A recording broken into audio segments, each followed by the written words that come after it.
Moving forward, our next session is on diagnostic dilemmas.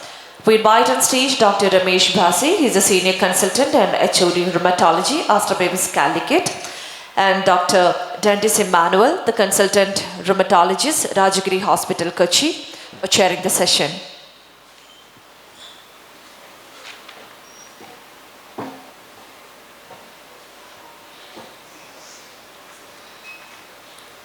Request our chairpersons to kindly take over the session and introduce the speaker.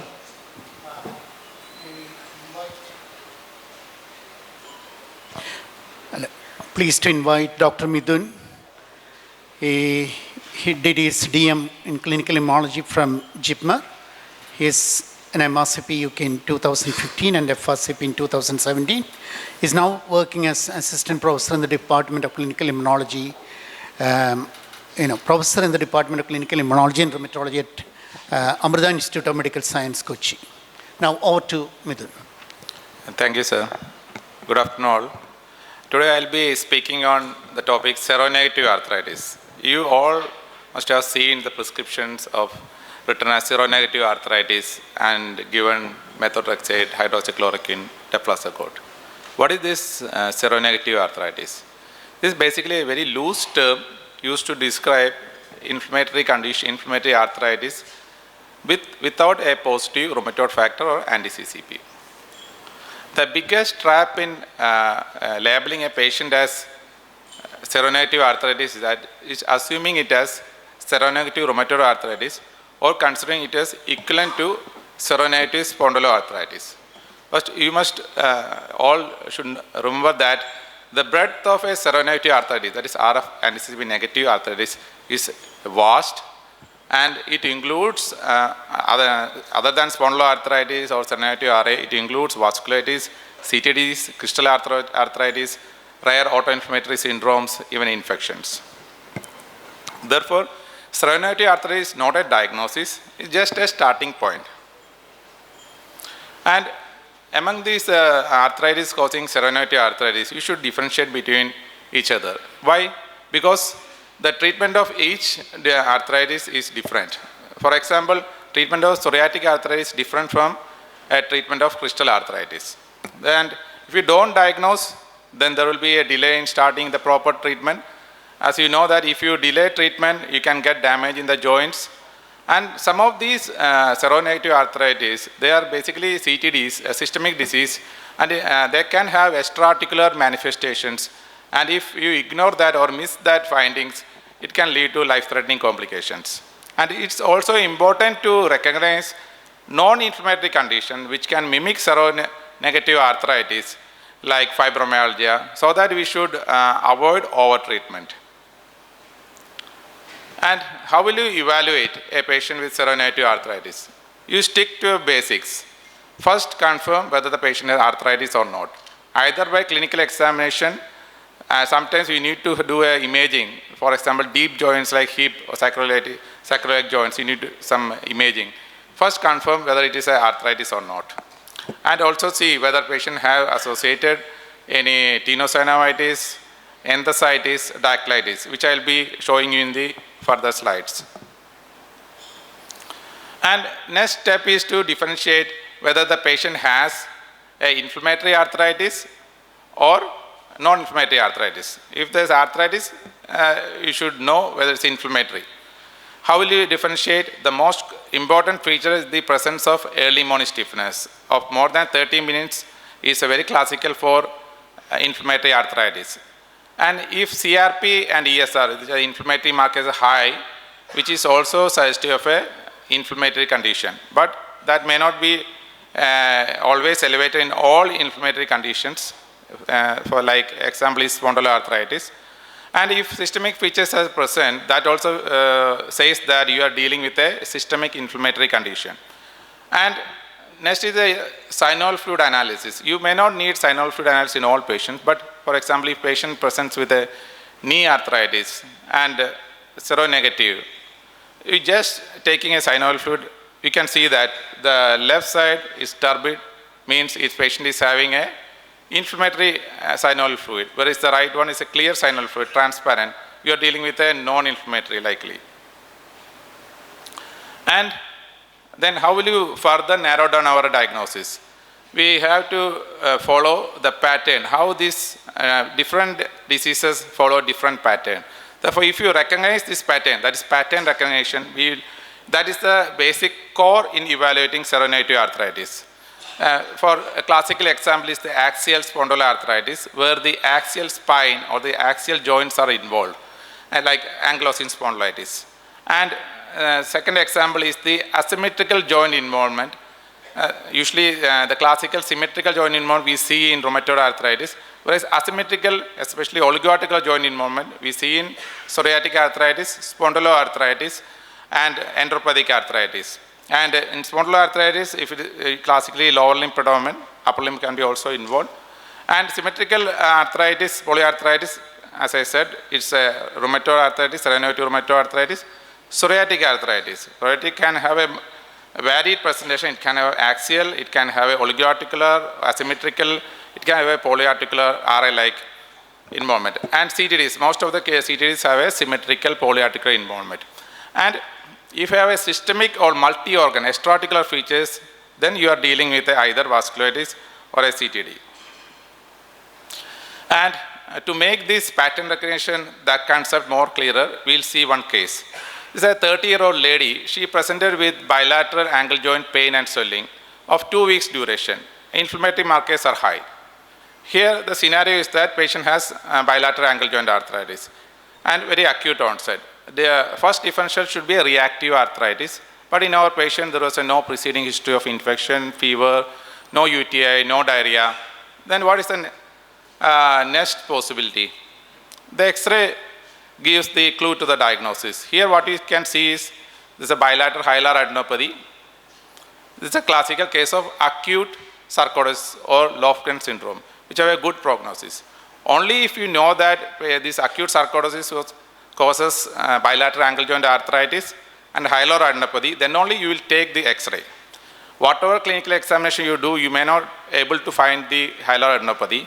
Patient may not have clinical symptoms also. Therefore, it's very important to know the pattern of joint involvement. We'll see another case. This is a 48-year-old lady presented with pain and swelling of PIP joints, wrist joints, and bilateral foot of 8 months duration. Significant early morning stiffness, which says that patient has inflammatory arthritis. Seronegative, no back pain or neck pain. Basically, we ask for back pain, neck pain to look for the axial involvement. And family history, very important in these cases. We should always, especially psoriatic arthritis, but in this case, there is no family history of psoriasis. This is the examination finding. What you are seeing here is, you see the right third toe is diffusely swollen, left fourth toe, that is also diffusely swollen. This is what we call dactylitis or sausage fingers, sausage toes. Well, what you mean by dactylitis is basically inflammation of the joint along with the surrounding soft tissue, which can involve the tendon also. If you see dactylitis, then your differential diagnosis shortened. It is first is psoriatic arthritis, next is spondyloarthritis. Rarely we see in gout and other rare conditions, rarely in sarcoidosis and sickle cell anemia. And dactylitis can be very obvious, like in this very diffuse swollen, and it can affect the fingers, and it is usually asymmetrical. If you see dactylitis, even if patient doesn't give the history of psoriasis, you have to examine for psoriatic skin lesions. Here in our patient, there's a scalp psoriatic plaques in the scalp, which means that patient is having scalp psoriasis. Likely this patient is having psoriatic arthritis with scalp psoriasis. And other clinical clues for psoriatic arthritis include the asymmetrical first joint involvement of the thumb joints, first IP joint involvement of thumb. That's very classical for psoriatic arthritis. And the DIP joint involvement with nail involvement. That's very classical for psoriatic arthritis. And you should also know the other condition which cause the predominant DIP joint involvement. That includes osteoarthritis and gout. We see one more case. There is a young male presented with back pain, right hip pain and bilateral heel pain of 6 months duration. And the back pain was more in the morning hours and it lasted up more than 1 hour, and back pain improved with some exercise. Whenever he takes rest, the pain worsened. This history is very typical of an inflammatory back pain. And the inflammatory, although he has an inflammatory back pain, ESA was normal and CRP was slightly elevated. And the Faber was positive. Faber test basically we do to look for sacroiliac joint involvement and hip joint involvement. That is positive bilaterally. Therefore, the patient is likely having a sacroiliitis. How will you confirm this? You take a X-ray. Here we can see there is a osteosclerosis on the iliac side of the sacroiliac joints here, very classical for sacroiliitis. If you get a bilateral sacroiliitis in a young male with a typical inflammatory back pain, then you are dealing with spondyloarthritis. But in early cases, the sacroiliac X-ray may be normal. In that case, you have to do a MRI to confirm the diagnosis. The further details of the MRI and the sacroiliac joint involvement, Dr. Paul will be talking in the next talk.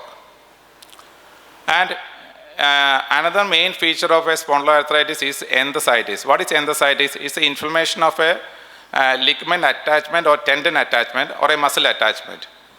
Classically present in our patient who had a bilateral heel pain. It can be either a plantar fasciitis or Achilles tendinitis. It can be seen in, apart from spondyloarthritis, can be seen in psoriatic arthritis, JAERA. They are basically variants of spondyloarthritis. This classical bamboo spine appearance, you should not allow the patient to develop bamboo spine. Before that, you should diagnose the patient as either a SPA. And other features of spondyloarthritis which you help you to diagnose early include the history of uveitis, ask for bowel habits, because diarrhea, blood in stools, all may say the patient may have an underlying IBD. Family history is very important. And HLA-B27 positive sometimes help you to confirm your diagnosis or we support your diagnosis. But it should be done in a proper clinical context. Without a proper features of psoriatic or spondyloarthritis, you should not do HLA-B27, because in a general population 4 to 8% have HLA-B27 positivity, and these may not develop into real spondyloarthritis. And this case scenario 4, basically here we are dealing with a different case. Here's a young lady, polyarthritis of 6 months, inflammatory type of arthritis. Here the ESR is high, but CRP is normal, and seronegative. And the striking feature is the high ESR, and there's a discordance with the CRP. This type of discordance, that means high ESR and low normal CRP, is classically seen in SLE and related disorders like Sjogren's disease. And this patient also had bilateral pitting pedal edema. BP is on the higher side, and there is anemia. Other parameters were normal. Here we are suspecting probable high BP pedal edema. There may be a renal involvement. What you have to do is you have to do a urine routine. In this patient had a proteinuria with active urinary sediments. Then our differentials include, first differential is SLE. We should do a ANA, but ANA may take sometimes 5 to 7 days in most of the centers. Therefore, what is the most easily or most quickly available is complement levels. Complement levels were low, C3, C4. You should understand that C3, C4 actually acute phase reactants. Most of the inflammatory arthritis, non-CTD conditions, it will go up. That inflammation means acute reactants can go up. C3, C4 can be high, like in rheumatoid arthritis, or unless it is complicated by vasculitis. Therefore, if you C3, C4 is low, then you are dealing with the immune compressed mediated disease, like SLE. And ANA came as 3+ homogeneous, classical for SLE. This patient actually has SLE with renal involvement. In this case, if you miss this proteinuria, the patient will develop renal failure in near future. And ANA blood usually help you to prognosticate and confirm your diagnosis.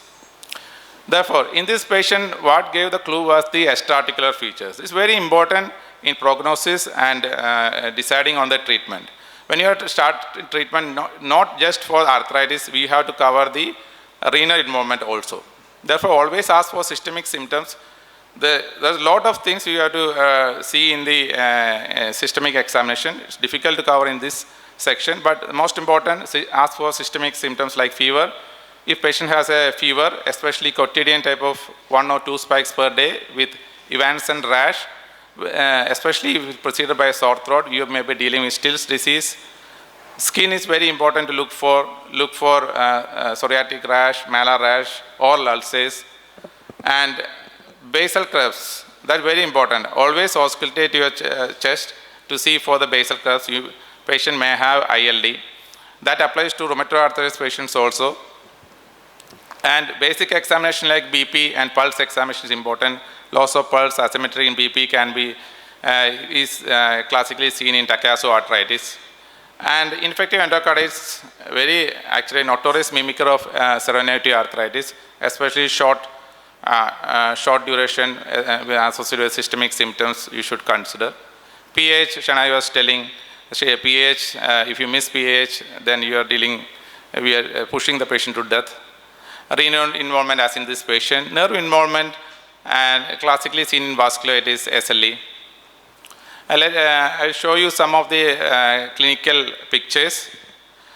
This is salt and pepper pigmentation. You know salt and pepper pigmentation seen in scleroderma. Sometimes it may not be very evident. There may not be skin tightening or skin darkening. Only if you look, you will find the salt and pepper pigmentation, especially behind the ears and the nape of neck, you have to see.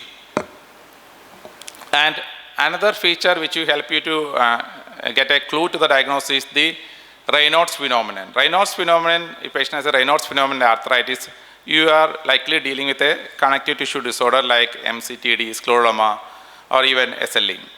But Raynaud's phenomenon, next thing ideally you should do is a nail fold capilloscopy. But most of the time, most of the centers don't have the nail fold capilloscope. But even with a naked eye, you may be able to differentiate the nail fold changes as we see in this patient. Here we can see some black spots which is suggestive of hemorrhages, likely secondary to vasculitis, and there is a cuticular overgrowth. These type of findings classically seen in dermatomyositis, also MCTD. And scleritis, if there is a red eye, history of red eye with pain, and if a prior diagnosis of scleritis, then that means you should think of a vasculitis like anga vasculitis. And RA can also cause this scleritis, but usually in long standing, unlikely to present as the first presentation. But anga vasculitis, the scleritis can be the first presentation. Sometimes you may not get the red eye, you can only get the sequelae of the scleritis. Here you can see the bluish discoloration. That is basically the sclera became thin and you're seeing the underlying vasculature. That means that you are dealing with a very significant, patient had a significant scleritis in the past. And this is the classical heliotrope rash in our population. Our population, that heliotrope may not be very evident, but this periorbital edema is very classical for dermatomyositis. If you see this type of upper and lower incisor caries, dental caries is very common in our population, but incisor caries is not common. You should think of a dry mouth. You should always ask for Zika symptoms like in Sjogren's disease. Alopecia you see in SLE, dermatomyositis, scleroderma. If you see this type of palpebral purpura, we are dealing with the vasculitis, likely a primary or secondary systemic vasculitis. Erythema nodosum, the differential diagnosis broad. Lot of non-rheumatological conditions like TB malignancy can cause erythema nodosum. But rheumatological condition, what you think of should be the sarcoidosis, SLE, Sjogren's, IBD, and the list goes on. Actually the DD is wide. And next case, we should, this is another pattern of joint involvement. That's episodic arthritis. And this is a 21-year-old male smoker presented with episodic arthritis of the upper and lower limb joints, large and small joints. And each episode lasts 3 to 5 days and subsides early with NSAIDs. Seronegative, no family history of psoriasis, uveitis. Examination, the patient had actually oral aphthe, oral ulcers, you can see small oral ulcers. And on further asking, he has recurrent oral ulcers, painful, which heals without scarring for the last 2 years. And when you see mouth ulcers and seronegative arthritis, think of SLE. But in SLE, usually what we see is usually a painless palatal ulcer, hard palate ulcer, and it heals with scarring. Sometimes patient may forget about the oral ulcers. If you examine, you can see these type of scars. And next is the Bechet. It can be typical oral aphthe, painful, and it will heal without scarring. And sometimes can be associated with genital ulcers also. Only in 30% of Bechet can have genital ulcers. Another close lead is the inflammatory bowel disease, where you can get oral ulcers and arthritis. Our patient had one more finding. Wherever there is a needle is pricked, there is a papule, he usually gets a papule. That is a classical feature of pathology phenomenon. And we did a pathology test that came as positive. That means the patient is having, likely have Bechet's disease. We did HLA-B51 also, which came as positive. However, we should not just rely on HLA-B51 for diagnosis. Like HLA-B27, it is also, it can be present in normal population up to 4 to 5%. They may not develop into Bechet's disease. It should be done on the proper clinical context.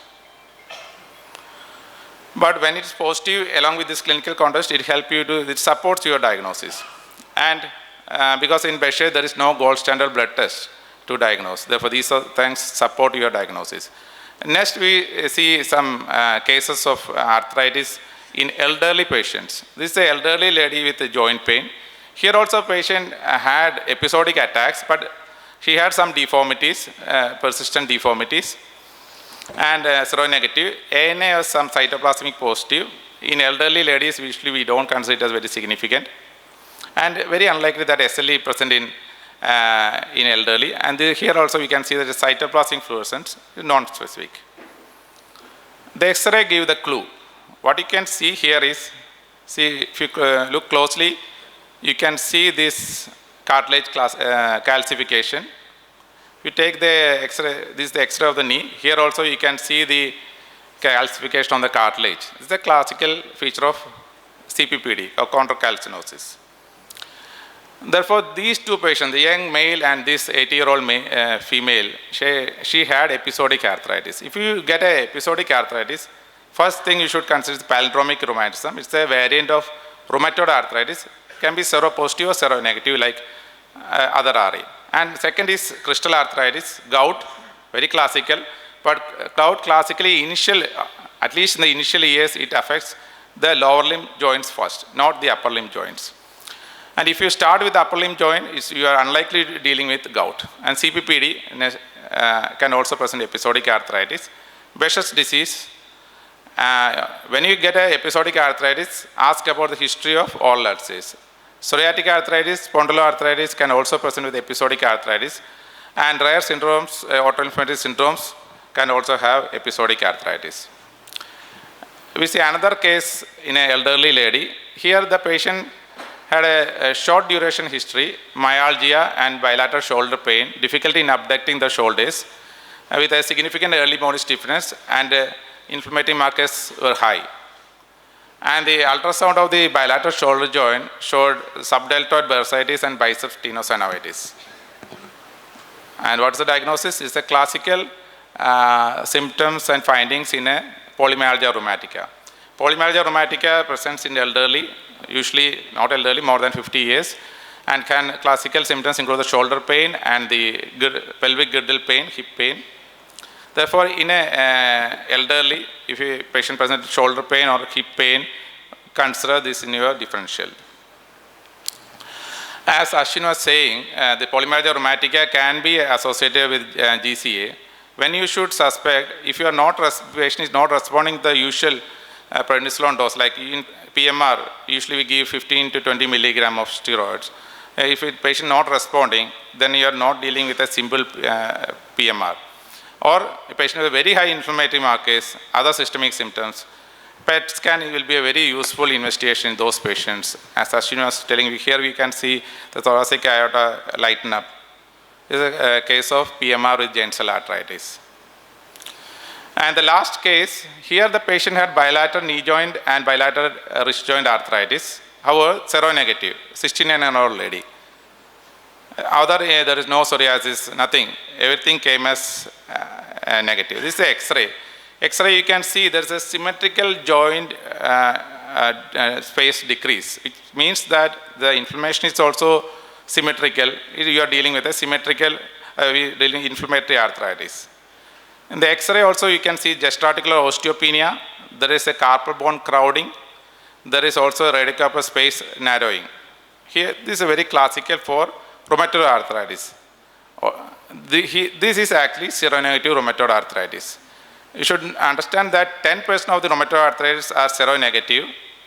Therefore, you can diagnose RA without RF and anti-CCP positivity. Because seronegative doesn't mean that it may not be seronegative at all. Because other antibodies like anti-CARP, RA33, these are not commercially done. They may be positive, we don't know.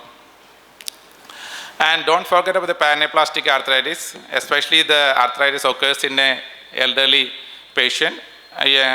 Usually it's explosive in onset and asymmetrical, lower limb predominant, usually migratory pattern. Usually the pain will be more disproportionate to the swelling and classically not responding to NSAIDs or steroids. Then you should suspect paraneoplastic arthritis. And what is the role of investigations? Apart from, till now we have seen the examination and some imaging, what are the other investigations you should do? Baseline investigations should be done in all patients. Inflammatory markers can give the biggest clue. X-rays, as you saw in the previous presentation, the previous case scenarios give vital clues. MRI, if you are, is gold standard in diagnosing or detecting sacroiliitis. ANA, especially young females presenting with a non-deforming arthritis, short duration, you should consider doing ANA. HLA-B27, ANGAS, and they should be done in a proper clinical context. Viral serology ideally should be done in all patients. You may not know, sometimes hepatitis B positivity patient, they can have arthritis similar to rheumatoid arthritis. Ideally you should do in all patients. And you should also know about the mimics of the seronegative arthritis. The classical one is the fibromyalgia, most commonly mislabeled as what we call seronegative arthritis.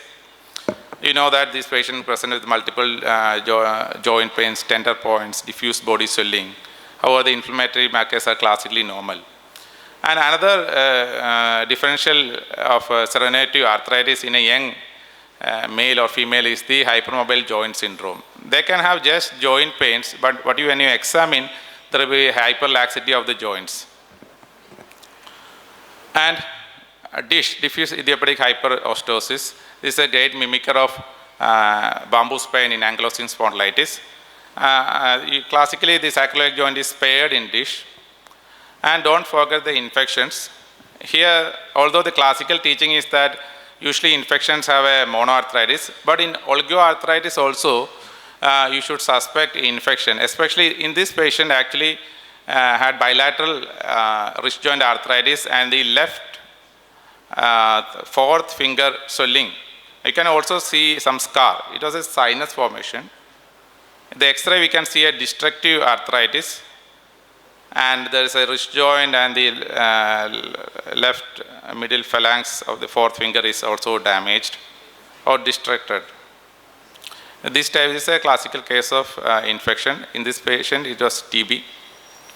And although bilateral sacroiliitis is classical for spondyloarthritis, when you have a unilateral sacroiliitis along with a soft tissue component, you should suspect infection, especially TB, brucellosis, and if it is a very acute, Staph aureus. What if you are not able to classify arthritis in any specific diagnosis? Whatever things, you have done all these things, but you are not able to diagnose or classify into a particular diagnosis. What you should do? First, basic steps, confirm it is arthritis, inflammatory or non-inflammatory. If it is inflammatory, label it as undifferentiated inflammatory arthritis. It's basically an open diagnosis because many of these patients will evolve over time. Some may resolve, and because it's, if you diagnose as undifferentiated inflammatory polyarthritis, you can start on treatment with usual DMARDs or sometimes with a bridge steroids. That is essential to start on treatment. And if you follow up them over periods, sometimes they evolve into a specific diagnosis. And summarizing, seronegative arthritis is basically the wastebasket diagnosis. It's basically a starting point. It's a differential framework. And for diagnosing these patients, use a pattern-based phenotype-driven evaluation and look for extra-articular features, look and ask for inflammatory back pain, enthesitis, dactylitis, and most importantly, the history and physical examination. That's the crucial part in your workup. And the lab investigation should actually support your diagnosis, not substitute your clinical examination. Thank you for patient hearing. Thank you, Midun, for an excellent talk and providing clear insights into a difficult topic. Any questions from the floor?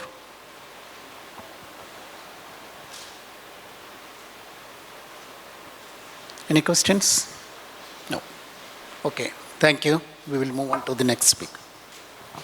So I'll invite our next speaker, Dr. Paul T. Anthony. Dr. Paul is professor in Amala Institute of Medical Science. He has done his immunology DM from Jipmer, Puducherry, and he has many publications to his credit. So over to you, Dr. Paul. So at the outset, let me thank the organizers.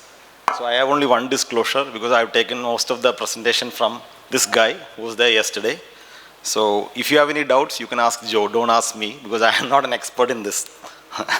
So all of us know how important is imaging as far as the diagnosis of spondyloarthritis is concerned. The recent update, that's ASA's Spartan criteria, puts a lot of emphasis on both the radiographic and the MRI for making the diagnosis of SPA. So that is how important is this for diagnosing, especially AxSpA. So what are some of the activity parameters which they look at? Actually, nobody has really defined all these things fully. And yesterday, Joe was telling that the new group has not really fully put a definition as to what they label as. But what we can take is that bone marrow edema should be deep, that is more than 1 centimeter from the articular surface. It should be intense, and it should be located in typical areas, iliac, sacral, subchondral. And the minimal requirement, I'll show some of the images later on, it's more than 1 lesion on more than 2 consecutive slices, or at least more than 2 lesions on a single slice. Many times what the radiologist does is that the moment they see a sacroiliitis, they label as AxSpA. So that should not be correct. Some of the other inflammatory signs will be capsulitis, enthesitis, joint space enhancement, synovitis, and erosion enhancement. And there are some other lesions. There are structural lesions which are not actually activity, but they are very important in the sense that in a right clinical situation, these things can make you help in making the diagnosis of SPA. That is erosions, fatty metaplasia, sclerosis, ankylosis, backfill, and bone buds. So this is the sacroiliac joint. So the confusion comes because the joint is shaped in a particular way, and that is why we need at least 4 different sequences before we label diagnose. We need a T1 semicoronal view. So these are the semicoronal cuts, and we need a fat suppress. So the T1 will be for looking into the structural lesions like fatty changes, the erosions. The fat suppressed will again show you that this is a fat than anything, an edema, and stir sequences will show you the inflammatory activity. So 4 different sequences minimum must be there, and there are some other sequences like the gradient echo which will help you pick up the erosions. So that is where the confusion, and the joint is shaped like this. So you need various sequences to actually look into exactly what is going on. So these are 2 studies, one done in Israel and one done in the different parts of Europe, where they looked into people who were referred from the European group. It was actually people who were referred by rheumatologists for inflammatory back pain. So 691 people. So we expect at least a lot of them to have sacroiliitis. To their surprise, they found that only 36% of patients actually had an MRI diagnosis of spondyloarthritis. So these are inflammatory back pain. These are not routine back pain. And this was from the Israeli group where they found that 1/4. So this was not rheumatology referral, but so at least, but even then you can see, even though rheumatologists are referring, only 1/3 actually have SPA. And other alternative diagnoses like anatomical variants, OCI, degenerative changes. So that will be the gist of my talk, that not all sacroiliitis is AS. So this is case 1. I think if I show this X-ray even to the junior most PGs, I think they'll make a diagnosis of OCI. So this is very clear That is an obese lady, low backache, recent childbirth. And you can see that because she's obese, her CRP is high. So obese CRP with this, it's still not SPA. But if I show you the MRI, I think at least I was confused in the beginning as why this is not a SPA. But the important thing is that in this MRI, you can see that in all the images, the major feature is the sclerosis. You can see sclerosis, although there may be some hint of fatty metaplasia. And although this is seen, but the major point in this that all the images show sclerosis. So when sclerosis is the dominant image, sclerosis is usually seen as a black area across all these views. So when this is the dominant feature, mostly you're dealing with OCI. And again, another important thing is that you see most of these changes. This is the semi-axial view, and this is the anterior part of the joint. So when you see the anterior part of the joint, dominant lesion being sclerosis, you have to think that you're dealing with OCI rather than with AS. You can see some amount of bone marrow edema here. So although the bone marrow edema is seen, this is not AS suggestive sacroiliitis. So the location, the important things being that the anterior location is usually seen with strain related changes like OCI, pregnancy, all those things. So this is confirmed with the CT, which shows the sclerosis, the iliac sclerosis, and there are some erosions seen in the bone.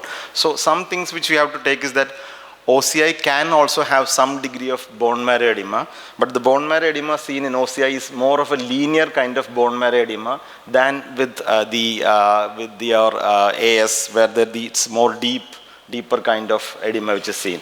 Again, erosions can also be seen to some extent in OCI. So just means erosions are there doesn't rule out an OCI, but the erosions may not be as significant as in a classical AS.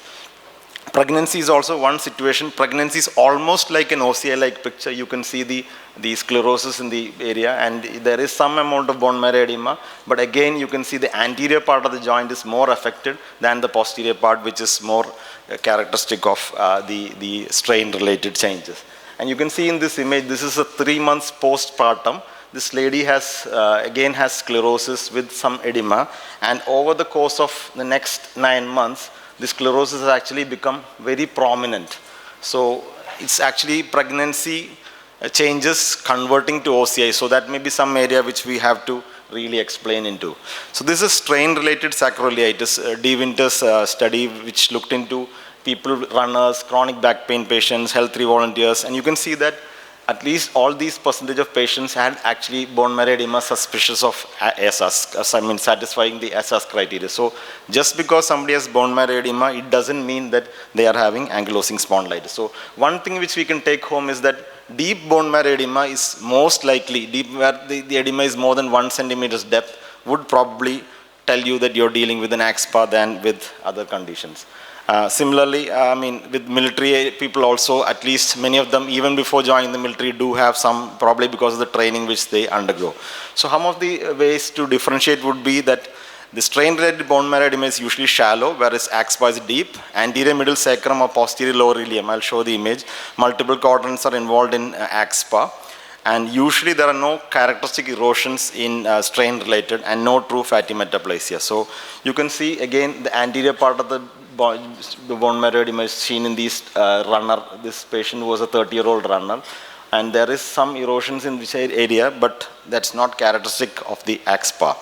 Again, degenerative changes involving the SI joint, more characteristic seen in radiographs and CTs than with MRIs.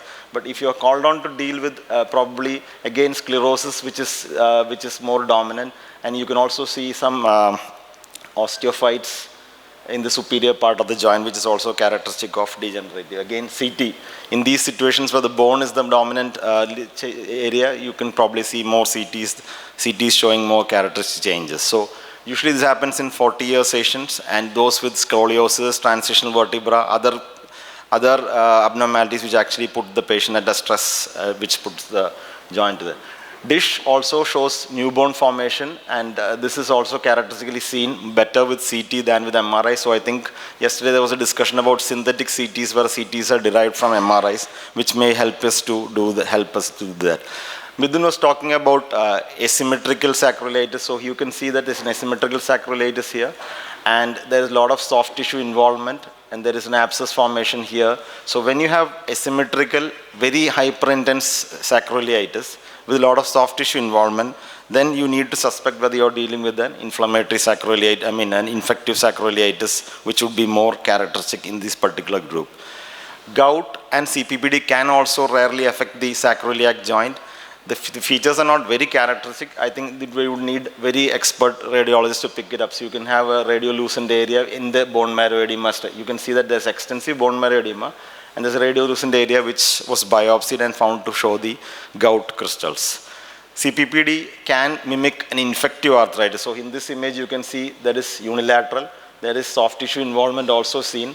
So may make you suspect, but in an elderly patient, this should be one of the differential diagnoses which can be kept in mind. But crystal arthritis involved sacroiliac joint would be extremely rare, confined to most of the, again confirmed with CT where the calcium deposit is seen in the SI joint. Non-bacterial osteomyelitis can also affect, but usually seen in younger age groups. Hyperparathyroidism can also mimic with extensive erosive lesions and some degree of bone marrow edema in these particular group of patients. Again, stress fractures. So when you don't get anything, stress fractures can be considered as one of the possible. You can see that there is edema, and there is a loosened area which is the fracture line, which is this was seen this past postpartum lady. So especially post-pregnancy areas or those people with heavy strenuous activity, this can be considered as one of the differential diagnoses. But more common would be elderly people with osteoporosis coming with sacral insufficiency fractures. Again, you can see extensive bone edema, and there is a loosened area which is suggestive of the fracture line which was seen bilaterally in both sides, along with edema which was seen in these patients. Now, one area which I don't know whether rheumatologists have to, but we have to be aware, because if you have abnormalities, variants of the SI joint, the variants of the SI joint can actually cause edema. So here is a accessory SI joint. You can see there is some degree of bone edema surrounding that. So when this happens, this can also be mislabeled as sacroiliitis, making us suspect that whether this patient is having spondyloarthritis or not. So another patient showing an iliosacral complex. Here again you can see there is a deep sacral ligament causing a bipartite iliac bone plate defect with edema. So these are some of the issues. If we don't know about these things may be reported as sacroiliitis and probably would be treated with even with biologics in some situations. Semicircular defects, crescent-like iliac plate defects, which can also mimic. But most of these changes actually happen in the ligamentous part of the joints where the inflammatory activity doesn't happen, so may not cause confusion. But this is one thing, that is dysmorphic SI joint. This happens in the cartilaginous part of the joint. So this can almost mimic. I think most of you would agree that we may consider an inflammatory sacral because there seems to be a deep edema, but it's the dysmorphic SI joint which is responsible for these particular changes. Again, another problem which can happen in the cartilaginous part of the joint is unfused nuclei, again which can cause confusion with inflammatory activity. Again, this is seen in at least 40% of cases, that is the transitional vertebra. So you can see the transitional vertebra here, and there is bone edema associated, which can make many of us suspect either an inflammatory sacroiliitis or an infective sacroiliitis. So I think this was the image which Joe said that everybody should know, is that I showed you some basic cut images, so which are not very important. They should be assessed like a DICOM. Everybody should view with the DICOM, and probably across the DICOM they should show that he was telling about the 3-4-5 rule, where there should be 3 SI joint quadrants with erosions, which can be easily seen in these images. There are multiple erosions in various areas.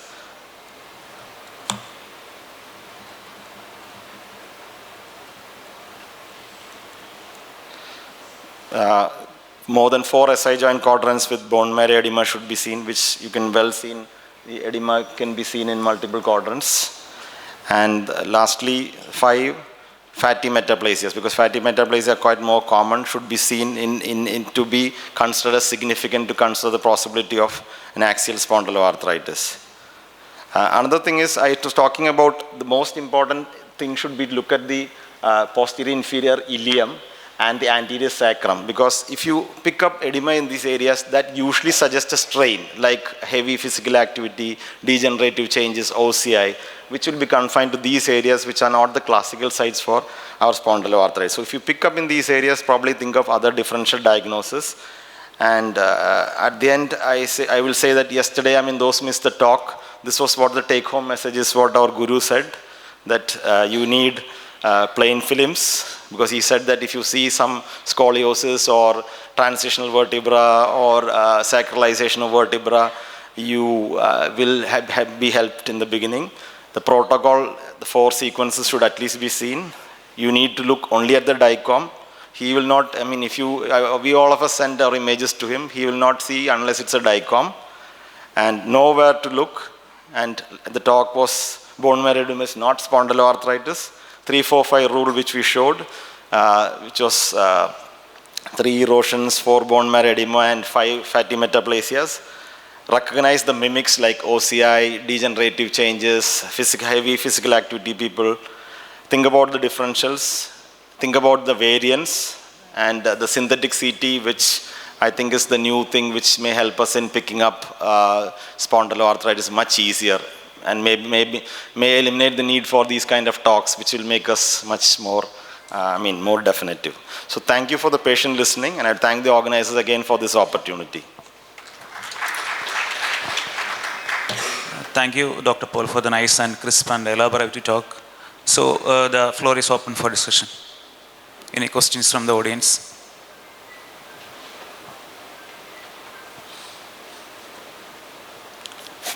Oh, I have a question to ask. So, Sir has a question. Yeah. no, sir, go ahead. I'll ask. You said 35% was proven sacroiliitis. Yes, sir. Yeah. What about the remaining 65%? Uh, What could it be? It was inflammatory back pain. Sir, They have been referred. I think I saw the, I think the data was shown for the remaining.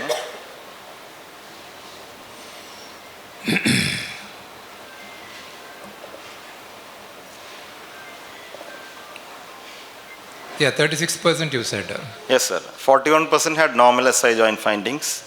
Then alternative diagnosis like the variance, OCI, degenerative changes were seen.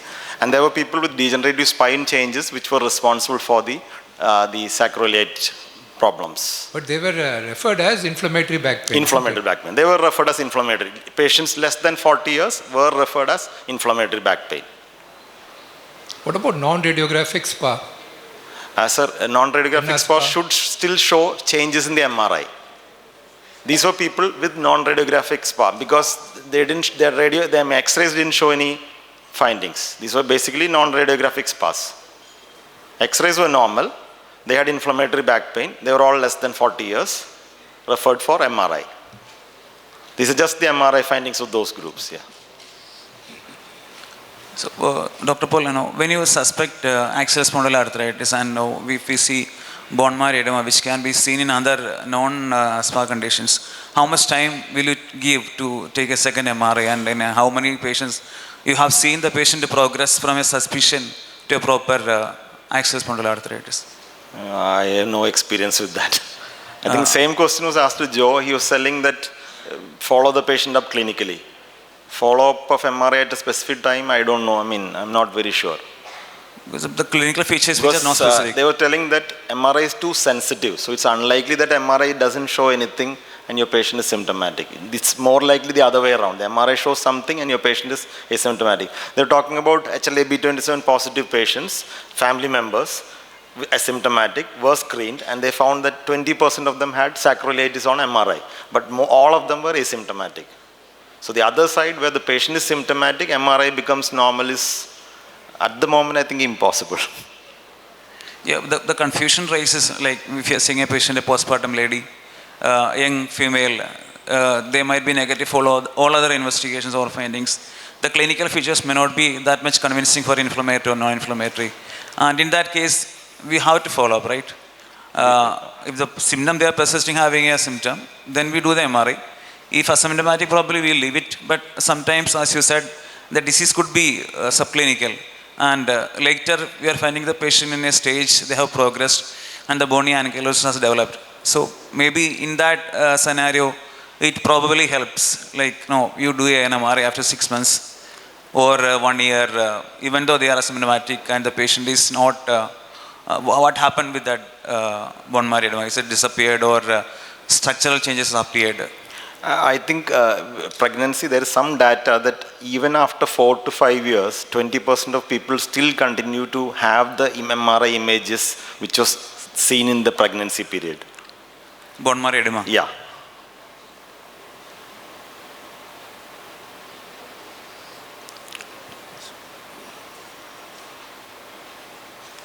If it's over, I think we can close the session. Thank you.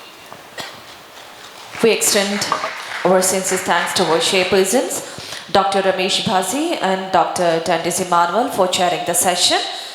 We will now break for lunch and we request all our delegates to kindly rejoin the hall by 2 p.m. sharp as the afternoon sessions will resume on time. Thank you.